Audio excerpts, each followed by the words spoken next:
Awesome. Okay. Wow. I'm so excited. It finally worked out. We finally, Yes, it did. finally Yes, it got did. you here. Thank you so much for rescheduling all the times we had to reschedule. Hey, man. Come on. I'm easy, man. If we're not running on Indian time, then we're running on the wrong time, I think. At least you know. At least you know. Yeah, exactly. I'm excited. Me and my guest here chatting because we've had to reschedule this a bunch, as is pretty standard in this business, really. Yeah, my pal here, my little nephew, he's one of the guys that anyone in Indian country knows on TV now.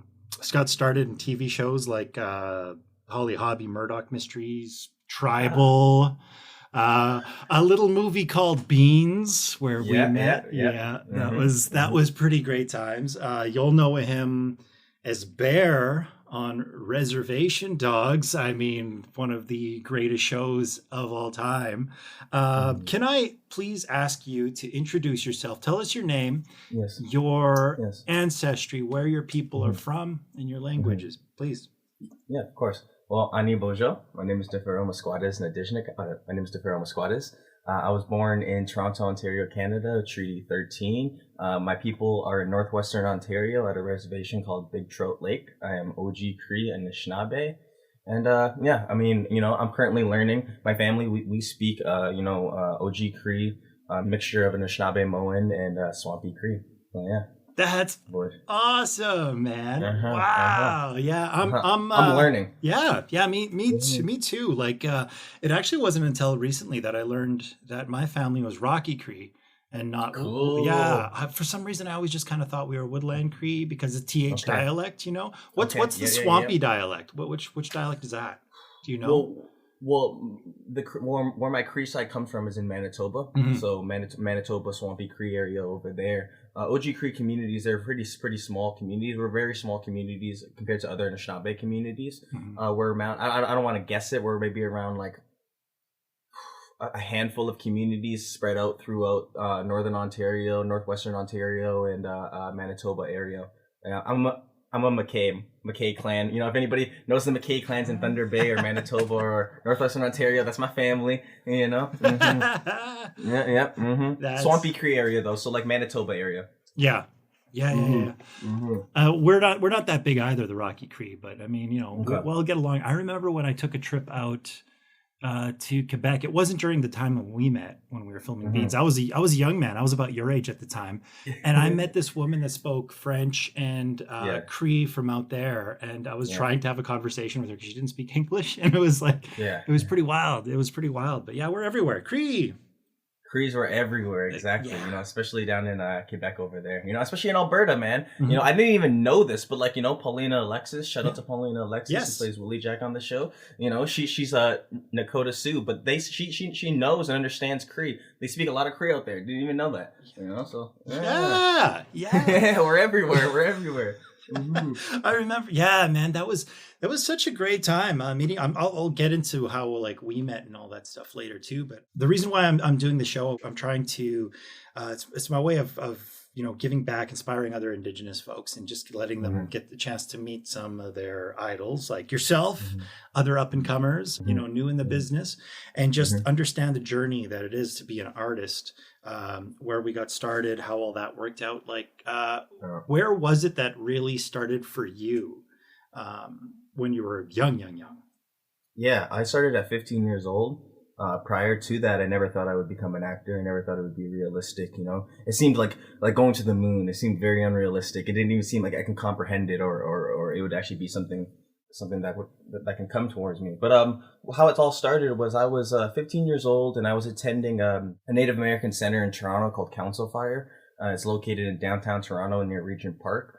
I would go over there to like learn our singing, learn our songs, learn our drumming. That's what I was focused on when I was around 15. And one day I just came in, and I didn't even want to attend that time. I was really sick, but I said, screw it, I'm just gonna go anyways. And And on the bulletin board, there was an open casting call sheet looking for Indigenous youth to audition. And that was for some project. It was for some like Disney project. I landed the role, but it fell through production wise. That was kind of my first experience realizing, productions can fail even though it wasn't me. Yeah. You know what I mean? Yeah. So you know what I mean? So I was always thinking like, oh, it was me. I'm the one who I did bad or whatever, but it was production, So where it all started was through that. A casting director, she remembered me, kept me in mind. I had no agent at the time. My mom was like my manager, my momager. The casting director would send my mom auditions, thinking that I would fit for this and that. Shout out to your mom, by the way. Shout out to my mom. Yeah, yes, my mom's been with me. My mom's been with me through every aspect of my journey, every milestone. So, shout out to my mom for that. You already know. She was with us on Beans. We had a nice time partying out there. But, I hung out with her. I remember when I met her and she lost her phone twice in one night when I was with her. Oh, yeah. Yeah, we were partying. I don't know. She's clumsy. I get it from her. I lose everything and I swear I get it from her. Crazy. But... Yeah. But yeah, exactly. I mean, that's where I started off. I started off with Larissa Mayer, casting director. Shout out to Larissa. She's the one who kind of kept me in mind, seen something in me when I first started that I didn't even see in myself. I didn't think I was even. I don't think I'm great now, and I do not think at all I was great back then. So the fact that she's seen some little spark in me, and this continued. It gave me the motivation to continue going. So thank you to Larissa for sure. Thank you, Miigwech. Oh man, that's awesome, and also. Yeah, your mom. I remember that night that we were all out. It was a changing time, I guess, because that's where I met you. I met Paulina, Rainbow, Gawandio. Yes. I mean, it's quite a cast, quite a lineup in that little movie with a big heart. Beans made it far. It just kept on going and going, winning awards. Yes. And everyone's just branched out from there. It's really beautiful to see. Yes. And of course, like watching you guys explode, you were the first ones that really just kind of shot off, you and Paulina. Yes. Yeah. But that, can you tell us a bit about your experience in that movie? Was that like your first movie role? Yes, it was. Yes. Beans was very early in my career. I was 17 when I landed the role. Mm-hmm. Still very young. Again, I started off at 15, so still really early in my career. Beans was just, it was a different experience, very surreal. It was one of the first times I got to leave my province. Not the first time, but one of the first times I got to leave my province for work. One of my first times traveling with my mom for work.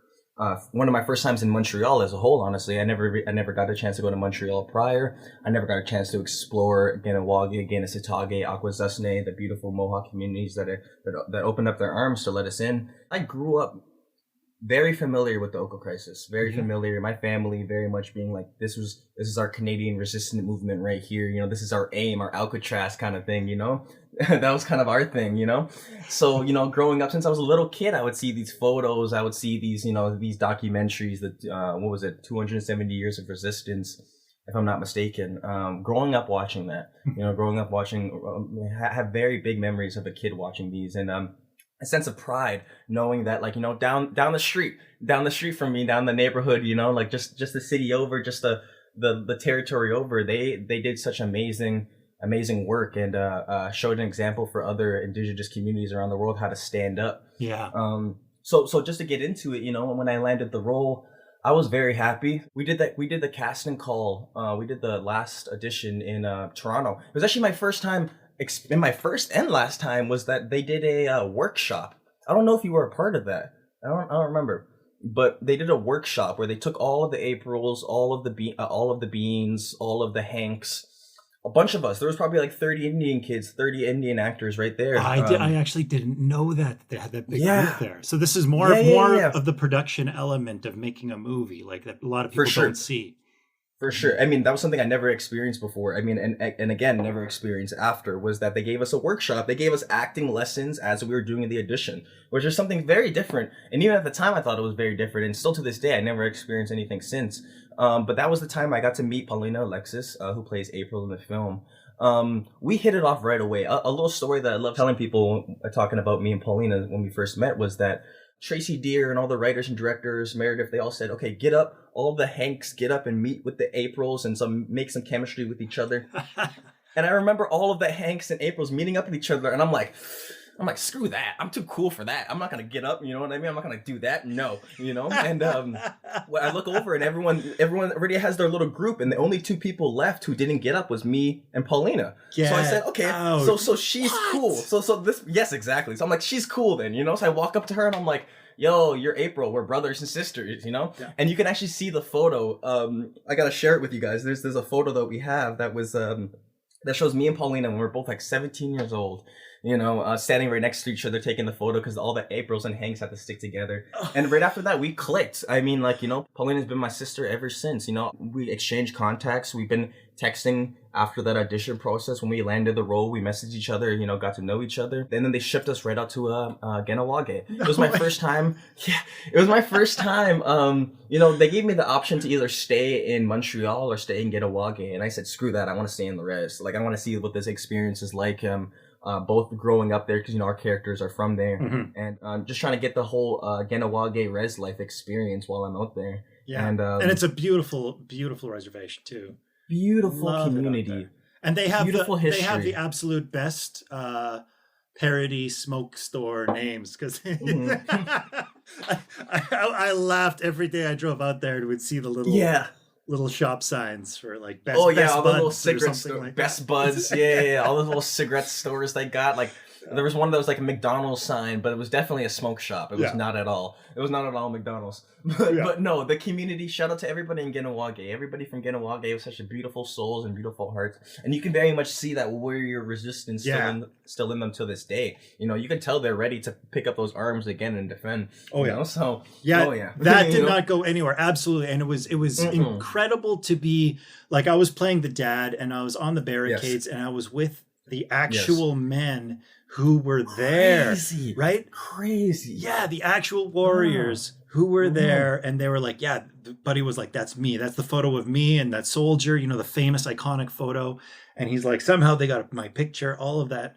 Like, I was just in awe of these guys, you know. I'm like, I'm just trying to pretend the best I can at the moment, but I mean, again, to get into it, you know, that was my first movie experience. I never shot in a movie before. Everything prior, like you listed off, Holly Hobby, Murdoch Mysteries, Tribal, they were all like little mini one lines, you know, or at least one episode type of things. So I never did movies prior to that, and that was a completely different experience. And working with Tracy Deer was amazing. I love Tracy Deer. She's such a sweetheart, amazing director, knows her vision, knows her purpose, and doesn't compromise for anything, which I very much respect. Absolutely. She's got her opinions, she stands by them, and of course big shout out because she gave so many of us a big break, opportunities.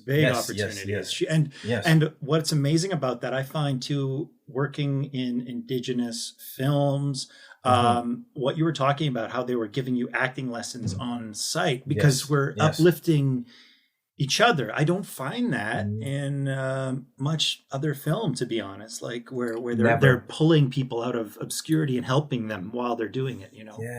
Never, honestly. And like, you know, to touch upon Tracy Deer even more is that, you know, it was my first time experiencing with a director that this is not a bad thing at all. This is just a note thing that I noticed was that no improv. I don't know if she did that with you, but no improv.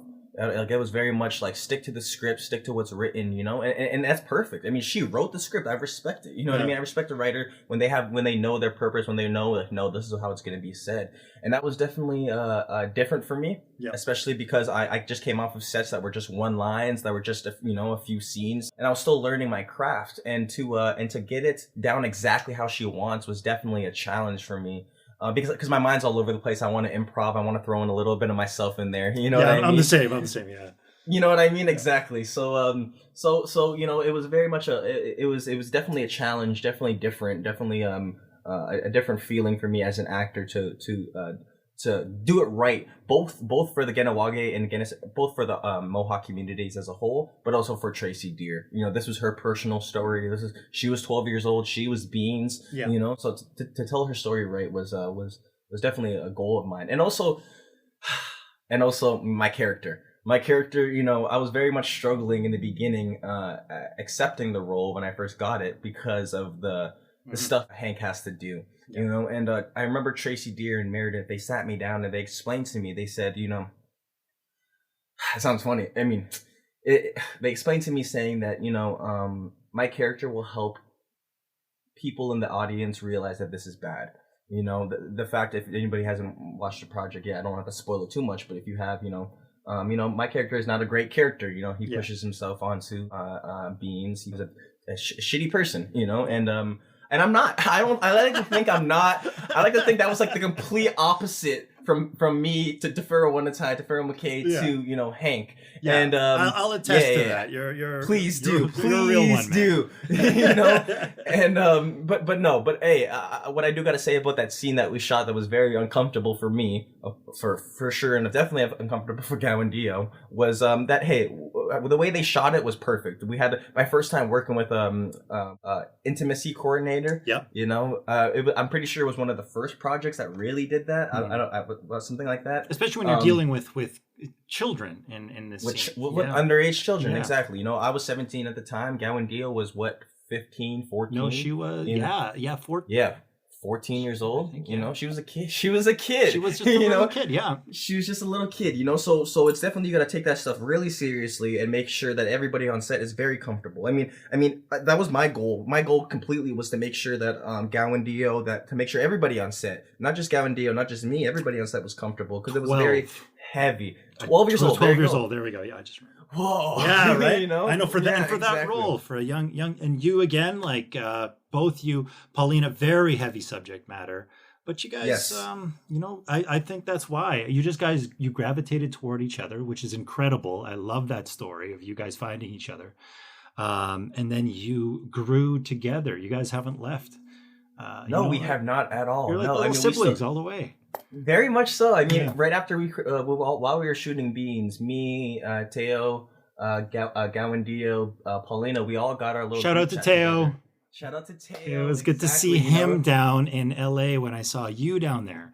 Yes, we'll get into that too. But just to discuss Beans, I was very proud to work on that project. I thought it was really cool that they were doing construction on the Mercier Bridge, and so we had to use an excuse to block it again. And also very much that racism is still very real. Yes, I want to get on that. Please talk those about days that please we were talk about there. it. Oh, yes, because you were on the bridge. I was on the bridge. Yeah. And it was just by providence, pretty much. One of the producers of the film was also a parent company of the construction company hired to replace the light bulbs on the bridge. So we got to shut down, because they had to shut down the bridge to replace these bulbs. We got to use the 2 lanes on the one side, and there was another 2 lanes for traffic on the other.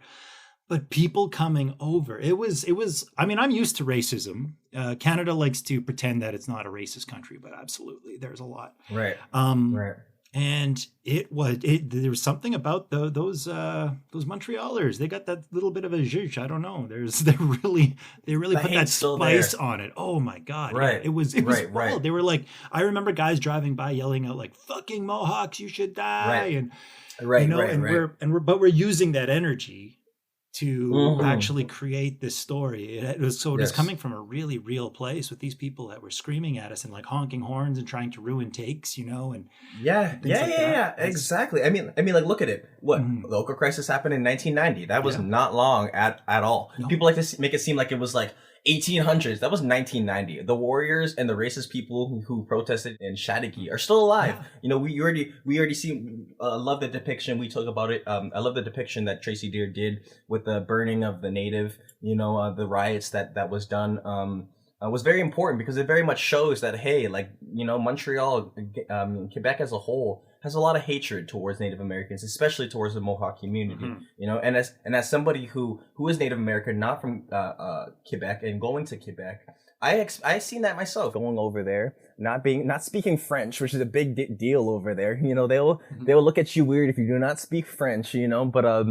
But no, I definitely experienced a little side eye, a little like, who are you? What are you doing here type of vibe, Sadly, and it's sad even to say that's definitely a daily occurrence for the Mohawk communities who live out there. Ganawake is what, 20 minutes, 10 minutes from Montreal? Yeah. Like, it's so close, you know what I mean? It's so close, So a lot of hatred definitely goes towards those communities, which I hate to see. very much. Especially with such a beautiful group of people. Like they're the real fighting spirit that, we're not a monolith. I've said often when it comes to Indigenous communities, but we have adopted the Mohawk flag, across Turtle Island. Everyone flies that flag because of their proud resistance, those guys being warriors as they are.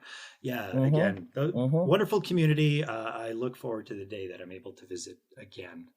I got a chance to go not too long ago. I got a chance to go through. Yes, I did. Devery Jacobs invited me to a little community event that they have over there. Same with Deo, who's plays Deer Lady on Reservation Dogs.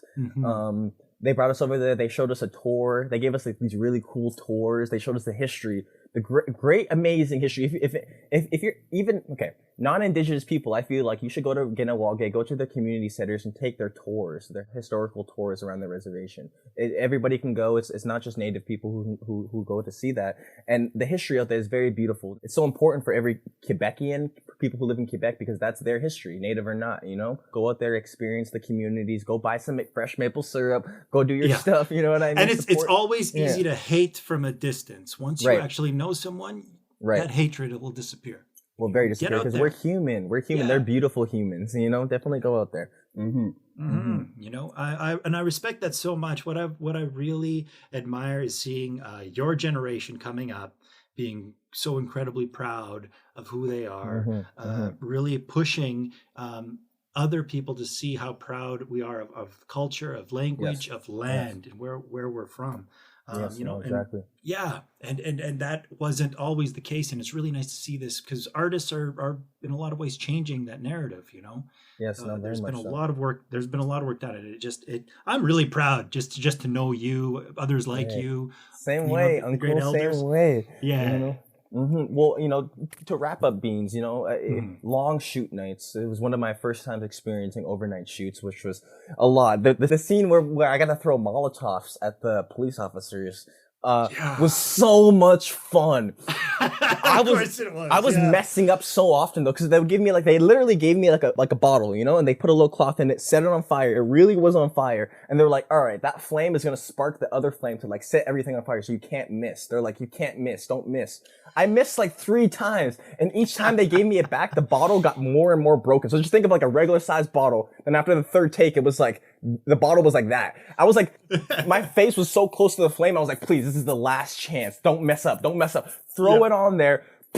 You could see my general reaction of fuck yes, I remember that. Exactly. And then working with Galandio on those night scenes, I loved it because Galandio, she worked, man. She was obviously main character. She was the day and night, and it's funny. I don't know if she still does this now, but she kind of gets this type of tired drunk, if you want to say it like that.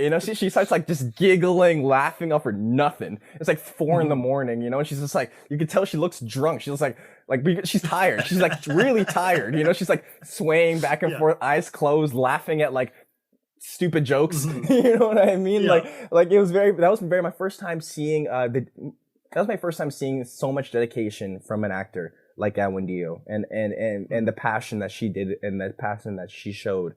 It inspired me very much. Gawandio inspired the heck out of me, from such a young age, showing the dedication she did, So yeah, I had a great time with Beans. Beans was definitely a heart moment experience. It built relationships for me that I still have to this day, like with you, like with Paulina, like with Gawandio, And then it definitely was a sparking for everything, definitely the milestone. And such an, again, important part of history. I mean, to date, it still is the film that I've been involved in the most proud of. Just because it really tells a story that not many people, again, didn't happen that long ago. Did not happen that long ago. So anyone out there listening, if you haven't seen it, this is your reminder. Go and check it out. Yes. It is a wonderful movie. Yes. Especially the documentary too. Yeah. Yes, check out the documentary. Absolutely. See everything that's going on behind the scenes. And just from that point too, things still weren't easy. I mean, we're still in the same boat. Acting life, artist life, it's still a struggle. your breakout wasn't handed to you either. Like, no one Right. came around. Sterling Harjo, he didn't Right. come and just like, here you go, it's yours. Right. Yes, Like exactly. you had to fight for this. Yes, I did. For this role. Yes, I did. Yeah. Yes, I did. Can you yes. go into that process? I would Like love a lot to. of people don't understand No, I would love to. what happens behind the scenes. Well, this was right after Reservation Dogs. I was still in the group chat with everybody, Dio, Paulina, everybody, Gao and Dio. And, because the acting pool, as you know, the Beans, yes. The indigenous acting pool, especially for youth, is very small. Especially in those times. Today it's growing every single day. It fascinates me how many native actors I meet and new native actors I meet. But back in those days, just a few years ago, there was not a lot of us. We basically knew everybody. And so we would message each other going, "Did you get this role? Did you get this role?" And then finally, Reservation Dogs came along, and all of us got an audition for Reservation Dogs. And one by one, we're still messaging each other, see who got the callbacks, and then finally it was just me and Paulina. And back in 2019 is when I did my audition, my final audition process for Reservation Dogs. I got to fly out to LA for the first time in 2019. It was my first time ever going to LA, for Reservation Dogs. And it was really cool, actually, not a lot of people know about, is that my twin brother, Madej, I don't know if you got a chance to meet Madej, did you? Yeah, I did. Yeah. Okay, I awesome. did meet him that one night. Okay. Mom brought him over. Okay. Yes. You two guys. Yes. Well, Madej, my twin brother, he also got the final audition call for Cheese. He would have been Cheese, but Lane Factor, and Madej agrees that Lane Factor is Cheese. There's nobody else who could be Cheese. Lane Factor embodies the character. But incredible job, yeah. But I remember the first time I got the audition, 2 scenes. I got 2 scenes, 4 pages total, 2 pages each scene. And I was reading those scenes like, this is me. It was crazy because I very much really connected right off of those 2 scenes, right off of those only 4 pages. I connected really well with Bear, strangely, everything that Bear was going through in that first episode, I was experiencing, as a young indigenous kid. And, so we go over to fly out to, LA, and they throw us in this room. And what not a lot of people know is that the people who play the Indian Mafia, the bad guy gang, each one of those people were auditioning for the main role. So the person who plays Jackie in the project, they were auditioning for Alora, Bone Thug Dog, was everybody. The whole cast you see, they're all auditioning. So they all threw us in the room together.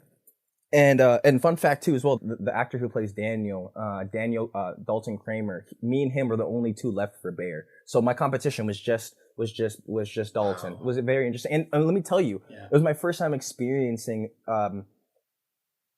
that it didn't feel like competition.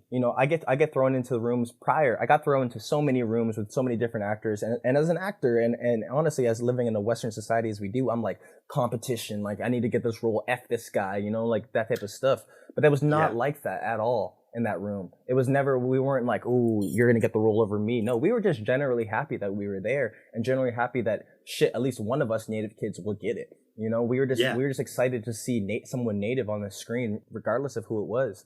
But they threw us in that room and we sat there and chatted for like 2 hours. So they didn't come to get us for like around 2 hours. They wanted us to get to know each other, and that's exactly what we did. We built a community really fast just in that one day of the audition room. And honestly, how that started was me and Paulina. Me and Paulina already knew each other from Beans, and we kind of set the standard of like, this is how it's going to be. Yeah.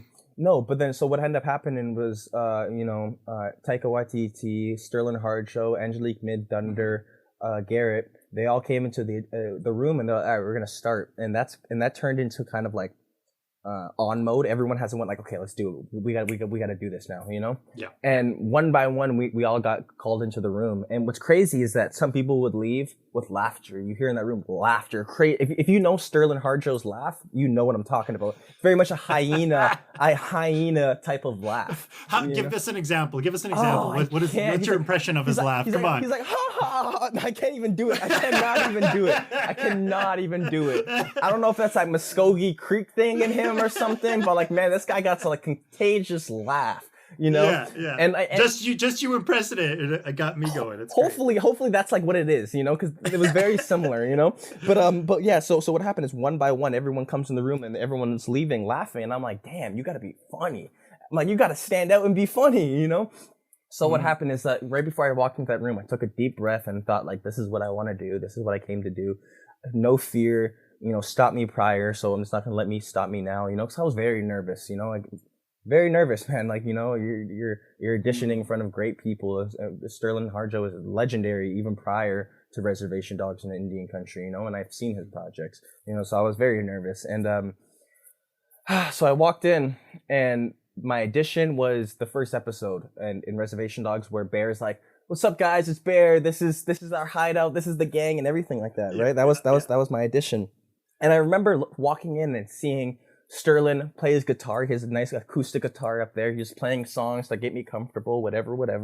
Taika was cracking jokes as he noticed I was really uncomfortable, really nervous, And I remember seeing the camera. It was on a tripod. And I remember I looked at them like, I could take that off the tripod. So I looked at them and I said, "Hey, do you mind if I play with the actual camera?" Because what they're gonna have me do is like just like this. They're gonna have me like talking to the camera, like, "Oh, hi guys, this and that." It didn't feel natural. It didn't feel like it didn't feel natural at all. So what I did is I picked up the camera and I was like, "Yo, what's up, guys?" And I got them involved with it. I like turned the camera to them and I said, "Yo, this is the Res Dogs gang," and they all like were like, "Yo, what's up?" And they played along in the script. They played along in the script, and that's something that I very much preach to new actors, especially new Indigenous actors, is stand out. And these audition rooms, they see hundreds of auditions just in one day. So you need to stand out and be different. And however that looks to you, standing out is so important. I feel like that's what Sterling Harjo said, the reason why I got the role. He says in the interviews that, like, because I took the chance of trying something different, took the chance of trying something that, was unorthodox in the industry. So, that's kind of my story of how I landed the role. And then by the end of it, when they wrapped everything up, they said, they told us, anybody who was not getting the role they wanted to, they'll get another role. Which you hear that a lot in the industry. I don't know if you heard that, but you hear that a lot in the industry where they're like, "Oh, don't worry, we'll give you another role. If you don't get this one." It's a lot of times just bullshit. It's a lot of times nice talk. but Sterling Harjo really. Thanks for coming in. Yes, exactly. But Sterling Harjo and Angelique Midthunder, all of them really like stuck up to their word, and really meant what they said, and that's why you see this great cast you see in Reservation Dogs, is that all of us auditioned that day. The only person who didn't get the role in that whole room was Midday, my twin brother. That's also because we're twins. At least that's what they told me. I mean, that's a wild thing too. I imagine it's wild for your brother now because of your success, and he's just bobbing through his life and having to, be like, "No, that's not me." And people probably be like, "You're just shitting me, man. Come on." Yes. Well, my twin brother, he's living down in SoCal. He's living down in like around Southern California area. Him and his wife, they're powwow dancers. She was a powwow princess, a jingle dress dancer, and he's a grass dancer. So very much he's around in the Indian community all the time. So he gets a lot of that all the time. I see people take photos and they'll tag me, and it's him, and he's sitting there like he's like this, He's playing the part, Exactly. He's still an actor. Still an actor, exactly. Exactly. That's amazing. Oh gosh, you're everywhere, and like the fact, like you four, Lane, Devry, Paulina, the main four out of the show, you guys are up and coming, right? You're like, I mean, you guys have that thing in the show, the young elders. Yes. So I mean, you're heading in that direction of being very influential people. How do you? Because our teachings, at least in Cree, I don't know if we're not the same everywhere, obviously, but there's always that reminder to be humble, right? And be grateful and be careful what you're going for. So what is it that you do to kind of keep yourself grounded without letting yourself shoot off into space at the moment? No, it's a great question. And honestly, I find with my girlfriend, Quana Chasing Horse, we find we struggle with the same thing when it comes to that, is that, we're living in California right now. I've been living in California for 2 years. Very new to me. Again, I'm just an Ontario Canadian boy, a little Indian boy from Toronto, never thought I would leave the country. So it's definitely very surreal, and what definitely grounds me and definitely grounds her is going back home to our communities, to our families that honestly are very proud, but don't take it out of hand. They're not like showboating us. They definitely humble us when we go back home every day.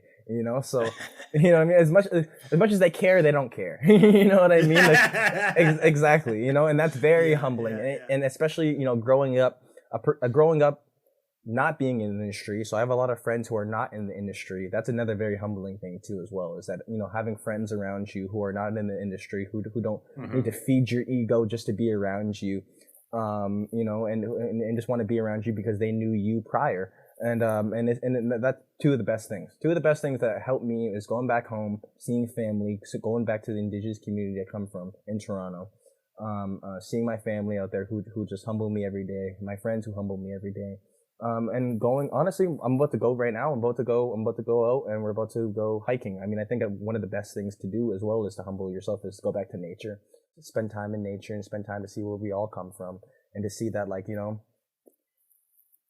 it's not as important when you're out there. You know what I mean? It's not, nothing's as much as importance as just living life and being with nature. And just reminding myself that, like, that this can end very quickly. And also to be very grateful. One thing I just want to say is to be very grateful that I acknowledge the fact that at the young age I am, and the success that I had at my age, I'm very grateful that, everyone prior, indigenous actors prior, had to deal with a lot of bullshit. You know what I mean? So like Gary Farmer, like Wes Studi, like everyone else, they had to deal with a lot of racism in the industry. They had to deal with a lot of tokenization in the industry. They didn't have this boom, this indigenous boom that people like to say is happening now. And they had to deal with stereotypes both in front of camera and behind camera just to put food on their plate. And that's a very big thing that I always keep in mind. Every single set I'm going on, every single time I'm acting, is to think that I'm very grateful, because I know there's a lot of actors behind me who don't get to scream, to be so proud to be like, oh, I was on Res Dogs. You know what I mean? A lot of times we were on projects that we may not have been proud of, or we had to do just to make money, or whatever the case may be.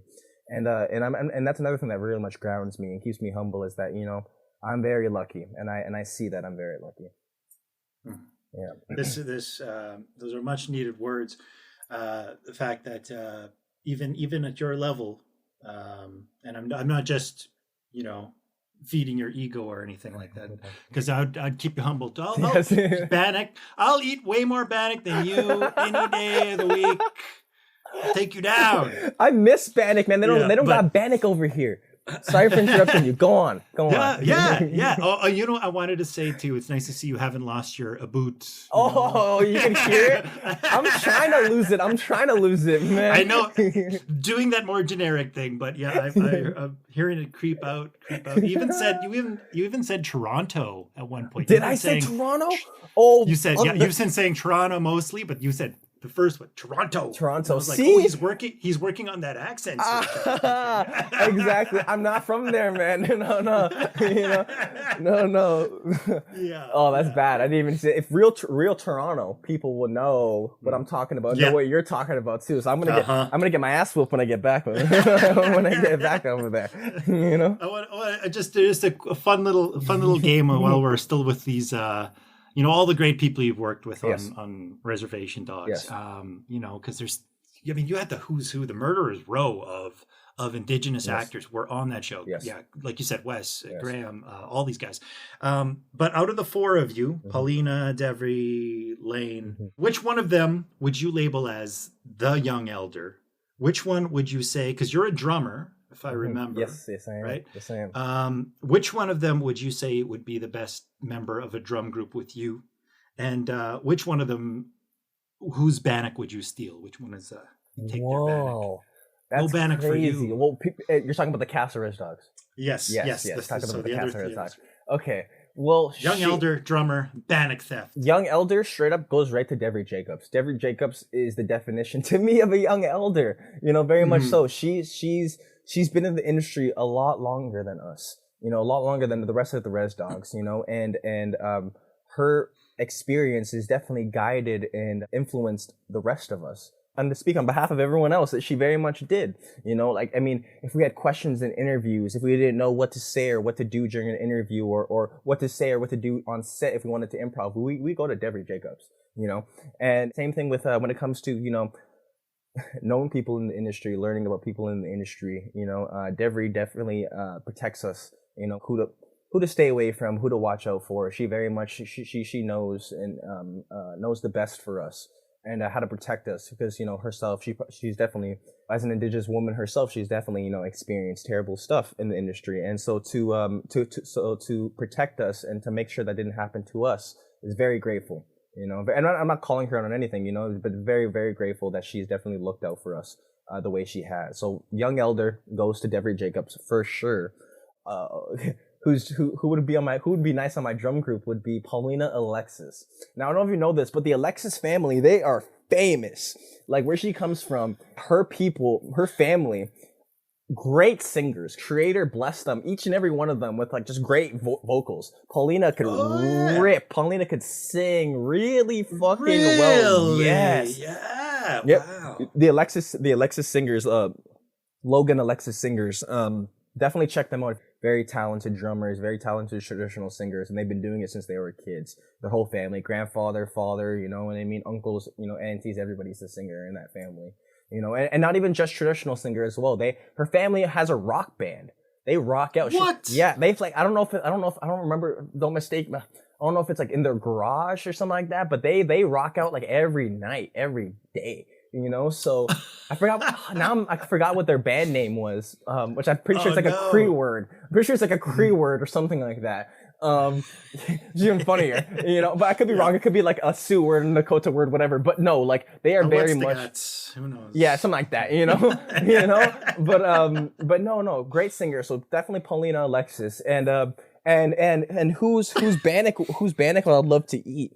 Honestly, I mean, down there in Oklahoma, a lot of the cast members and crew, we're from Oklahoma. They don't got Bannock down there. I don't know if you know this. Yeah. They don't got Bannock down there, man. I was very surprised. Wow. Talk about culture shock. That was like a culture shock right there for me, man. I was like, where's your Bannock at? They're like, what? Like, they have no idea what I'm talking about, Yeah, it's all fry bread, right? It's all fry bread. All fry bread, but like different styles. Like, shit, as the more of it experiencing and going around different communities around Indian country, I generally find the fry bread is different all around. When they say Indian taco or Navajo taco, I used to be like, oh, what's the difference? But no, what going out over there, yeah, there's a difference, man. Like they're so much more fluffier, longer, like I don't know, Dene fry bread, they're like fucking humongous compared to regular fry bread. I don't know. We're talking about fry bread, we're going on and on. But we could, you know what I mean? But to answer your question, whose fry bread I would love to eat was any of my Canadian res dogs, Devery Jacobs, Paulina Alexis. I know Paulina's a great chef too. She's a woman of many talents.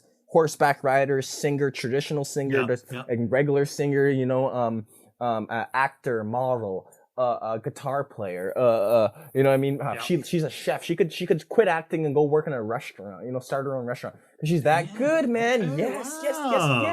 Wow. So definitely any of my Canadian res dogs. Okay, but the only guy left was Lane. So sorry, Lane. You got your bag stolen. Man, sorry, bro. Man, Lane's an Oklahoma boy. He's an Oklahoma boy.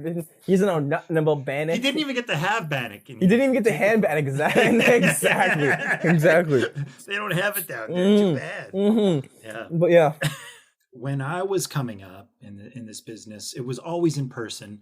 And buddy, I was like working these strange jobs and struggling to make auditions and jobs that I would quit if I had an audition that was promising, and I'm an adult, I'm on my own, I'm trying to pay rent and eat, and I had a delivery job. I'd take the truck in between deliveries, drive out to the audition, change my clothes in the truck, do the audition, get back in the truck, and just have to floor it to make up time, right?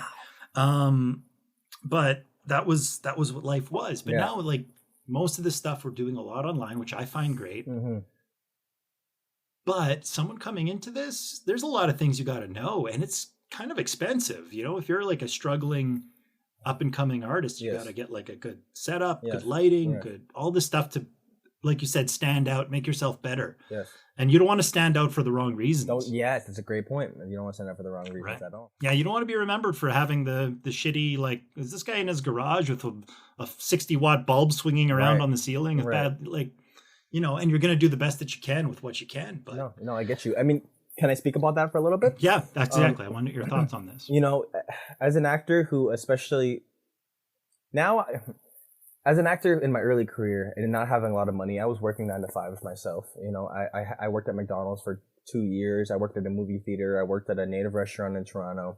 A bunch of stuff, you know what I mean? And actively, as I was doing auditions, while I was shooting beans, I was working at McDonald's. You know what I mean? I was very much, you know, working it like you say. And you know, when it comes to new actors and the idea, it does cost money. Let's clarify. It does cost money, but it depends how much you can finesse out of it. You know, I've been lucky enough that I had an uncle who had a camera, who was a photographer and gave me free headshots. This is advice I'm saying to people. If you know people, if you have a friend who's artistic, you know, who has a camera, any camera, if they shoot or not, just get some headshots off of them. You know what I mean? Any digital camera for free if you can. That's how I did it. That's how my first headshots looked. A lot of my first headshots up until I was like 17, 18 was all free. It was all my uncle doing my photos for me.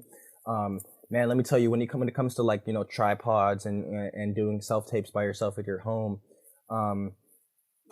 I would stack up like a table, put another table onto the other one so it got my height level. I would like take off all the light bulbs and like, you know how they have a little curtain around the little lamps? I would rip those off so you get like more light. Like I did it like everything. I was not trying to spend money on like a whole $100, $60 tripod with lighting and this and that. I have one right now because I'm you know, lucky enough now. But when I was younger, it was very much do it yourself. And my advice for actors when it comes to that is that definitely you want to look professional, but at the end of the day, you got to do what you got to do. And if they should, if they have heart, will realize that if, you know, you are an upcoming actor who is not financially stable like everyone else, you know what I mean? And we all got to start off somewhere, you know what I mean? Like if you feel embarrassed, that, you know, your setup may not be too nice, just think of it as like, it's not always going to be like this, you know? And if you're worried that the casting director may look at you weird for that, just think like, man, then give me the role. Like you want me to have a better setup? Give me the role so I can get some money to have a better setup. You know what I mean? So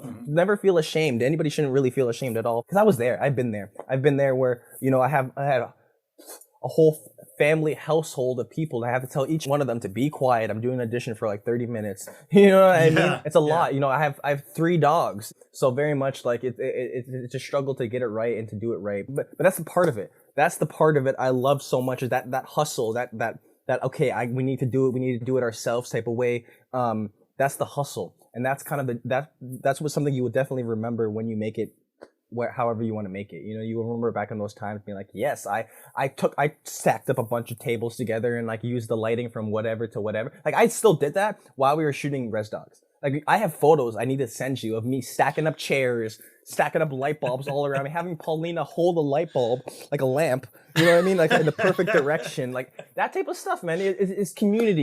You can get it done if you have a great community around you. And that's all that matters. Having friends who believe in your dedication, having family members who believe in your dedication, you will get it done. You can get this done for free, man. Honestly. You know what I mean? Community. Yeah. Community is where it brings it. Mm-hmm. So a big lesson is don't be an asshole. Don't be selfish because you know you gotta uplift others and they will uplift you. That's what this is all about. This is what it's all about, exactly. You know, and like you said, don't be an asshole. I mean, one of the greatest advice I always give to everybody is that this is an industry of making friends. This is not an industry of having enemies. You know what I mean? It's very much. I say this all the time, but it's so true. I don't know why people get so offended or look at me weird, but this is all built up of nepotism. Truthfully. Oh yeah. Truthfully, you know, and this is more about the crew than cast. I don't know if you recognize it too, but when you go onto sets, a lot of the times, you know, speak bluntly, there's a lot of the sets are filled with, you know, white crew members, like full white crew. Yes. You know, it's because it's nepotism. Yep. They're helping each other out. You know what I mean? And what I'm proud to very much say on Reservation Dogs is that half of the crew was indigenous, and even stretched out even further is that half of the crew, it was their first time. You know, of course it was. Yes, yeah. You know what I mean. Of course it was. And like, there's not very many. There's not very many, and we need to give each other chances. You know, so the idea, you know, it's not as bad as it sounds, is that we need to have our own form of nepotism. Truthfully, you know what I mean. Like if they do it, we need to do it too, and not nepotism. Community helps out community. Exactly. Yeah. Like nepotism may be a weird sounding word, but uplifting each other. We need to uplift all each other. Every arts industry need to uplift each other, whether that's acting, modeling, singing, anything, because if we're not going to do it, no one's going to do it for us. No one's going to help each other up, put each other on each other's shoulders than us, you know. And that's incredibly accurate. And talking about Avatar, that was the case. That was the case. Avatar was that everybody in the crew, the entire crew was very much wall to wall white. But the all the performers, there's no white people in the show. Right. Because it's all Asian and all indigenous. Right. So I've never been on a show like that before, but I'm really same. happy that, and I knew that about Reservation Dogs. I knew the crew from stories around. In fact, there's this segment in my show, which I will get to later on, where we give a shout out to something that, inspires us. And I had to make a rule in this show. You can't shout out Reservation Dogs because everybody loves shouting out. Really? Oh, I love to hear that. I love to hear that. That's the one that everyone is like, yes, this is moving me. This is, the work is being done. And you know what? I actually honestly really respect you guys and Sterling for finishing the show on your own terms, like without it running out of legs. Like that thing could have gone on. It definitely could have. I mean, to speak upon that, sorry for interrupting you, but to speak upon that a little bit, is that we found out that the show was wrapping, I want to say episode 7 of season 3. So not like right at the end, it wasn't exactly, it wasn't the last episode and we're like, oh, we're wrapping, or it wasn't the beginning either. We didn't start off the third season knowing that it was going to be over. But around the 7th episode or 6th episode, they brought the whole cast together and Sterling gave us a very nice emotional fucking speech. And, it was very bittersweet, but I understood right from the get-go when he brought that up why. I understood that with every story, there's a beginning, middle, and end. And that if we want to stretch that longer just because the audience likes it or just because it puts money in our pocket or whatever, that was the wrong thing to do. And Sterling, I don't know if you've seen it at South by Southwest. He did an amazing interview where he discusses that. But yeah, I mean, like, ending on our own terms, not getting dropped from the production, not having the production drop us, but us be like, yes, this is how we're ending the story. And the production, they wanted us to go. I signed a deal. Yeah, I signed a deal for like 6 seasons or something like that. I signed a deal for a pretty long deal with Disney for longer than we expected. And I could tell that the whole writers' room, they all knew that even I wasn't in the writers' room, but me knowing all the writers, you could tell that they all knew that so many stories can go off from after season 3, but we needed to end it the way we ended it.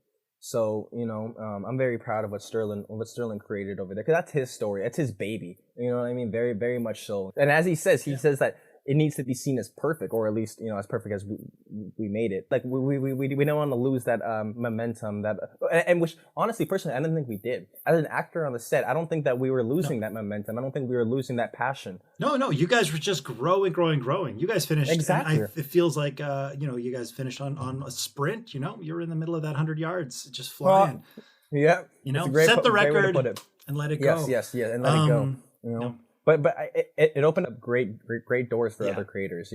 Everybody on the set of Reservation Dogs, as you see. I mean, I don't want to go into other people's roles of what they got casted in, but let me tell you, like in the coming year and a half, or in a few months, you'll see a lot of the Reservation Dogs cast as a whole are off doing amazing stuff.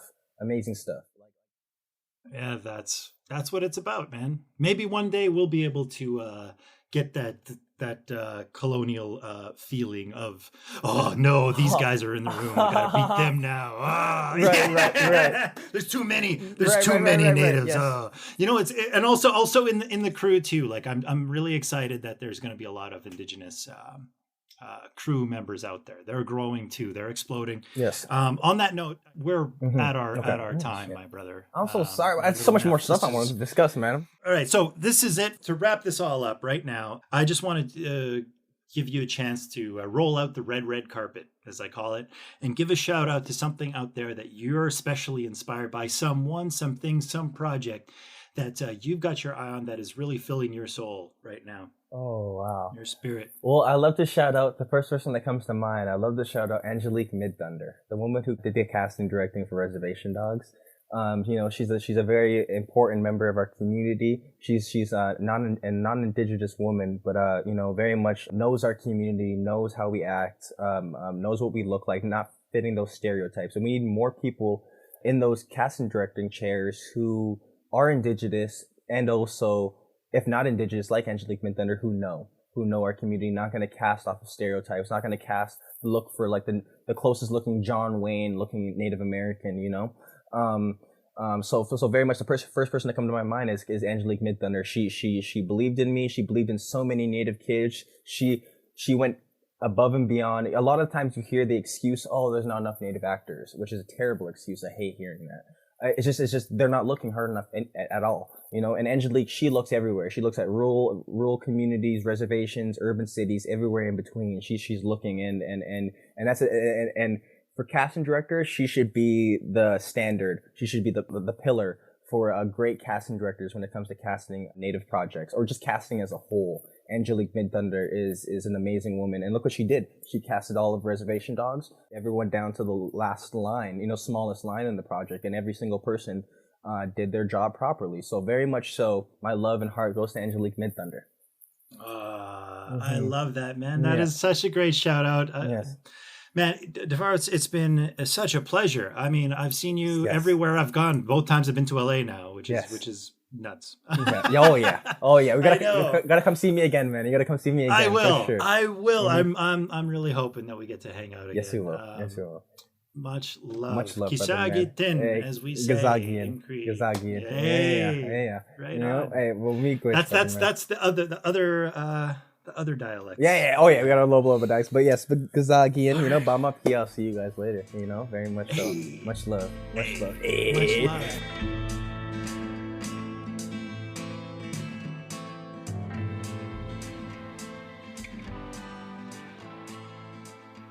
Okay, and that's another episode of Actors and Ancestors, directed, hosted, and produced by me, Joel D. Moncra, and edited by Daniela Barreto. And we'd also like to thank the Indigenous Screen Office for their podcasting grant. Thank you very much. Egose.